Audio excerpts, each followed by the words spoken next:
ಬಂಟ್ವಾಳ ಗ್ರಾಮಾಂತರ ಪೊಲೀಸ್ ಠಾಣಾ ವ್ಯಾಪ್ತಿಯ ಫರಂಗಿಪೇಟೆಯಲ್ಲಿರುವ ಕೆನರಾ ಬ್ಯಾಂಕ್ ಶಾಖೆಯಲ್ಲಿ ನಡೆದ ಕಳ್ಳತನ ಯತ್ನ ಪ್ರಕರಣದ ತನಿಖೆಯನ್ನ ಪೊಲೀಸರು ತೀವ್ರಗೊಳಿಸಿದ್ದು, ಆರೋಪಿಗಳ ಬಂಧನಕ್ಕೆ ಕಾರ್ಯಾಚರಣೆ ತೀವ್ರಗೊಳಿಸಿದ್ದಾರೆ.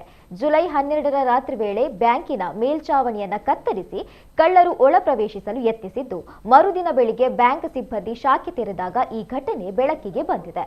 ಪ್ರಾಥಮಿಕ ಪರಿಶೀಲನೆಯಲ್ಲಿ ಬ್ಯಾಂಕಿನಿಂದ ಯಾವುದೇ ನಗದು ಅಥವಾ ಬೆಲೆ ಬಾಳುವ ವಸ್ತುಗಳು ಕಳವಾಗಿಲ್ಲ ಎಂದು ಪೊಲೀಸರು ತಿಳಿಸಿದ್ದು, ಶಂಕಿತರ ಪತ್ತೆಗಾಗಿ ವಿವಿಧ ಆಯಾಮಗಳಲ್ಲಿ ಪೊಲೀಸರು ತನಿಖೆ ನಡೆಸುತ್ತಿದ್ದು, ಸುತ್ತಮುತ್ತಲಿನ ಸಿಸಿಟಿವಿ ಕ್ಯಾಮೆರಾಗಳ ದೃಶ್ಯಾವಳಿಗಳನ್ನು ಪರಿಶೀಲಿಸುವುದರ ಜೊತೆಗೆ ತಾಂತ್ರಿಕ ಹಾಗೂ ಇತರ ಸಾಕ್ಷ್ಯಾಧಾರಗಳನ್ನು ಸಂಗ್ರಹಿಸಿ ತನಿಖೆ ನಡೆಸಲಾಗುತ್ತಿದೆ.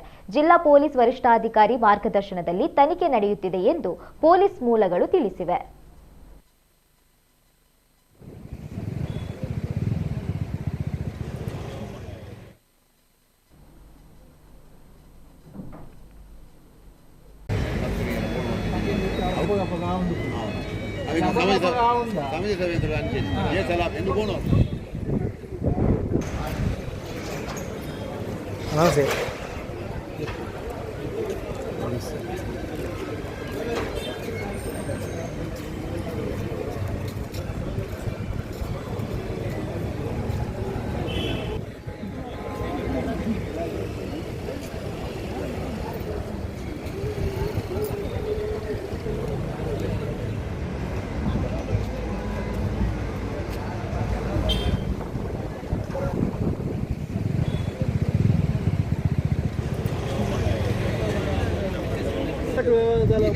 Tá, tá.